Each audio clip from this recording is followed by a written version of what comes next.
پاکستان کی سیکیورٹی کا فیصلہ پاکستانی قوم کرے گی۔ پاکستان پر ماضی میں بھی بہت سی پابندیاں لگیں مگر ہم نے اپنی سیکیورٹی پر توجہ مرکوز رکھی۔ امریکی پابندیوں سے پاکستان کے دفاع اور دفاعی فیصلوں پر کوئی فرق نہیں پڑے گا۔ ترجمان دفتر خارجہ ممتاز زہرا بلوچ کا دو ٹوک پیغام۔ جیو نیوز سے خصوصی گفتگو میں کہا، امریکہ کی پاکستانی میزائل پروگرام پر لگائی گئی پابندیاں غیر ضروری اور ناانصافی پر مبنی ہیں۔ پاکستان نے کبھی نہیں کہا کہ امریکہ سے ایسے تعلقات رکھنا چاہتے ہیں کہ جنگ کی صورتحال پیدا ہو اور میزائل کی ضرورت پیش آئے۔ خطے میں میزائل سسٹم اور جوہری ٹیکنالوجی کی دوڑ بھارت نے شروع کی۔ بڑی طاقتوں کو بھارت کے خلاف قدم اٹھانا چاہیے۔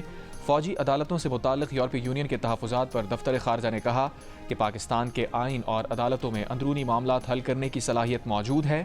پاکستانی قوم اپنے اندرونی مسائل کو حل کرنا جانتی ہے۔